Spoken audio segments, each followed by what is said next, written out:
জয় শ্রীকৃষ্ণ। ওম তৎসৎ। ওম তৎসৎ। অসতো মা সদ্গময়, তমসো মা জ্যোতির্গময়, মৃত্যুর মা অমৃতম গময়। ওম শান্তি শান্তি শান্তি। আজকে শ্রীমদ্ ভগবদ গীতার প্রথম অধ্যায়ের 24 এবং 25 এই দুটি শ্লোক পাঠ এবং আলোচনার চেষ্টা করব। সঞ্জয় উবাচ এবমুক্ত ঋষিকেশ গুরাকেশেন ভারত সেনয় রুভয়োর মধ্যে স্থাপয়িতা রথোত্তমম ভীষ্ম দ্রোণ প্রমুখত সর্বেষাং চ মহীক্ষিতাম উবাচ পার্থ পশ্যেতান সমবেতান কুরুনীতি। এখানে সঞ্জয় ধৃতরাষ্ট্রের উদ্দেশ্যে বললেন, ধৃতরাষ্ট্রকে উদ্দেশ্য করে বললেন, হে ভরত বংশীয় রাজন, নিদ্রাজয়ী অর্জুন এই কথা বললে অন্তর্যামী ভগবান শ্রীকৃষ্ণ তিনি উভয় পক্ষের সেনাদলের মাঝখানে, পাণ্ডব এবং কৌরব এই সেনাদলের মাঝখানে পিতামহ ভীষ্ম, আচার্য দ্রোণ যেখানে রয়েছেন তাদের সম্মুখে এবং অন্যান্য রাজন্যবর্গ যেখানে রয়েছেন তাদের সম্মুখে তিনি সেই উত্তম রথখানি স্থাপন করলেন এবং বললেন, হে পার্থ, এইখানে উপস্থিত সমবেত হওয়া কুরু বংশীয়দের তুমি অবলোকন করো, দেখে নাও। সঞ্জয় এখানে ভগবান শ্রীকৃষ্ণ এবং অর্জুনকে, এ দুজনকে তিনি একজনকে ঋষিকেশ এবং একজনকে গুরাকেশ এই দুই নামে সম্বোধন করলেন। শ্রীকৃষ্ণকে ঋষিকেশ বললেন এবং অর্জুনকে তিনি গুরাকেশ বলে সম্বোধন করলেন। ঋষিকেশ কেন বলা হয়ে থাকে? যে আমাদের যে ইন্দ্রিয়গুলি এগুলিকে বলা হয় ঋষিক, আর এই ইন্দ্রিয়গুলির যিনি ঈশ অর্থাৎ প্রতিপালক, চালক, তাকে বলা হয় পরিচালনাকারী, তাকে বলা হয় ঋষিকেশ। ভগবান শ্রীকৃষ্ণ প্রতিটি জীবের হৃদয়ে সম্যক রূপে তিনি অবস্থান করেন এবং সেইখানে অবস্থান করে জীবের ইন্দ্রিয়গুলিকে তিনি চালনা করেন, তিনি পরিচালনা করেন, তিনি সচল রাখেন। এজন্যই ভগবান শ্রীকৃষ্ণের আরেক নাম ঋষিকেশ। আর গুরাকেশ শব্দের দুটি অর্থ হয়। প্রথমত, যার মাথার চুল কোঁকড়ানো তাকে গুরাকেশ বলা হয়। আর দ্বিতীয়ত, যিনি নিদ্রাকে জয় করেছেন তাকে গুরাকেশ বলা হয়। অর্জুনের মাথার চুল যেমন কোঁকড়ানো ছিল, সেই সাথে তিনি নিদ্রাকে জয় করেছিলেন, নিদ্রার উপর তার আধিপত্য ছিল। এই জন্যে অর্জুনকে এখানে সঞ্জয় গুরাকেশ নামে অভিহিত করেছেন। তারপর সঞ্জয় বললেন যে অর্জুন এই কথা বললে ভগবান শ্রীকৃষ্ণ রথ স্থাপন করলেন। তাহলে আসুন আমরা জেনে নেই যে অর্জুন কি বলেছিলেন। পূর্ববর্তী শ্লোকে তিনি ভগবান শ্রীকৃষ্ণকে তিনি কি বলেছিলেন? অর্জুন বলেছিলেন, হে অচ্যুত, এই রথখানি আপনি দুই সেনাদলের মাঝখানে ততক্ষণ পর্যন্ত স্থাপন করুন যতক্ষণ না আমি দেখতে পাই যে কে কে এই যুদ্ধে অংশগ্রহণ করতে এসেছে, কে কে উপস্থিত হয়েছেন।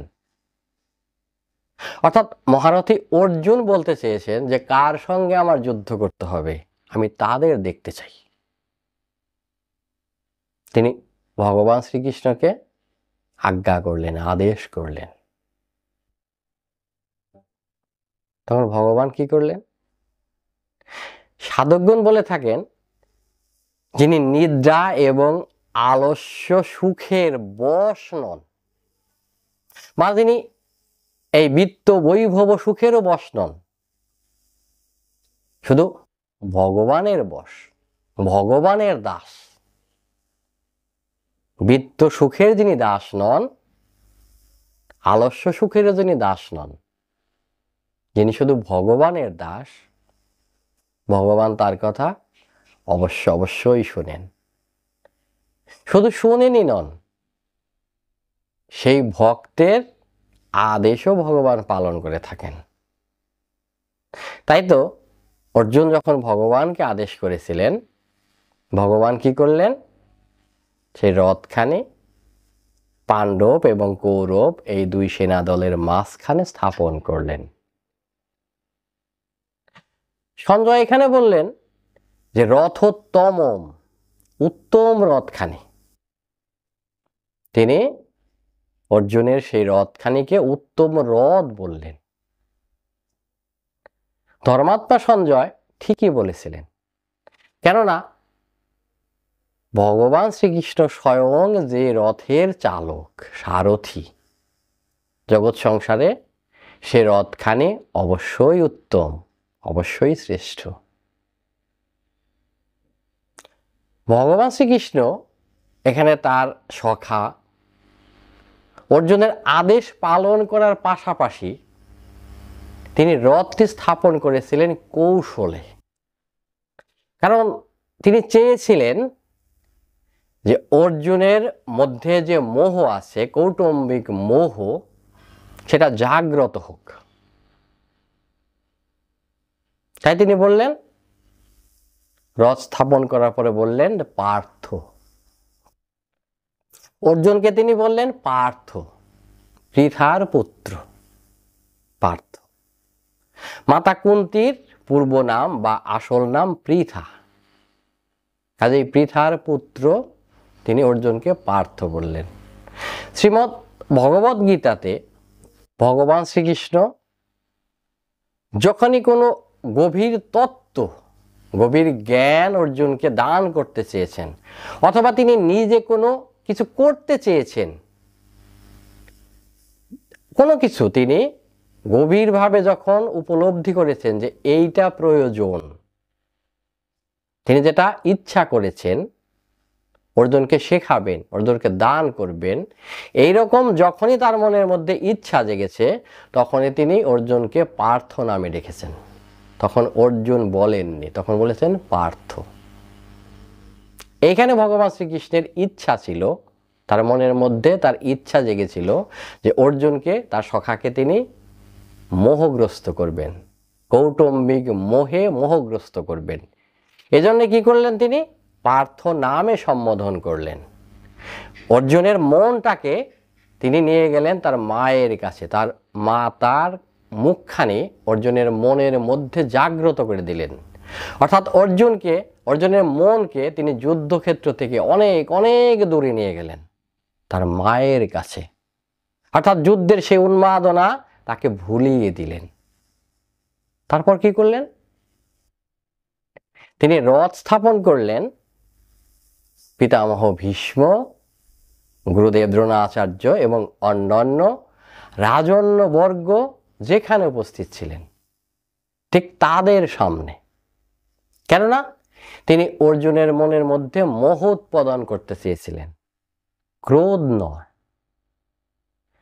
যদি ক্রোধ উৎপন্ন করার ইচ্ছা থাকতো, তাহলে তিনি দুর্যোধন, দুঃশাসন, কর্ণ অথবা শকুনির সামনে তিনি রথ স্থাপন করে বলতে পারতেন, হে সখা, তোমার শত্রুদের তুমি দেখে নাও, অথবা কৌরবদের দেখে নাও।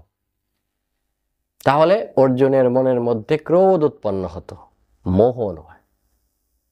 কিন্তু তিনি পিতামহ ভীষ্ম এবং দ্রোণাচার্যের সম্মুখে রথ স্থাপন করে, সেই উত্তম রথখানি স্থাপন করে তিনি বললেন, হে পার্থ, হে সখা, কুরু বংশীয়দের দেখে নাও। অর্থাৎ অর্জুনকে তিনি বোঝাতে চাইলেন যে কৌরব বা পাণ্ডব তোমরা সবাই কুরু বংশীয়, রাজা কুরুর বংশধর, একই বংশের, তোমরা আত্মীয়, একে অপরের আত্মীয়। সে ভালো হোক বা মন্দ, সৎ পথে থাকুক অথবা অসৎ পথে, ন্যায় পথে অথবা অন্যায় পথে, যেভাবেই যে থাকুক না কেন, সম্পর্কে তোমরা প্রত্যেকেই আত্মীয়, একে অপরের আপন প্রিয়জন। তো ভগবানের এই ইচ্ছা পূর্ণ হলো। অর্জুন সম্মুখে তার পিতামহ ভীষ্ম, ঠাকুরদা এবং গুরুকে দেখে তিনি কৌটুম্বিক মোহগ্রস্ত হলেন। ভগবান শ্রীকৃষ্ণ যা চাইছিলেন সেই মোহ অর্জুনের মধ্যে জাগ্রত হলো। পরবর্তীতে ভগবান শ্রীকৃষ্ণ সেই অর্জুনের মোহ নাশ করতে গিয়ে এই গীতার উপমৃত জ্ঞান মানব কল্যাণে দান করেছেন। অর্জুনকে সামনে রেখে, অর্জুনকে উপলক্ষ করে, অর্জুনকে নিমিত্ত করে তিনি সমগ্র মানব জাতিকে কল্যাণের কথা, মুক্তির কথা শুনিয়ে গেছেন, গেয়ে গেছেন, আনন্দ সহকারে গীত করেছেন। সবাই ভালো থাকবেন। ঈশ্বর সবার মঙ্গল করুন। জয় শ্রীকৃষ্ণ।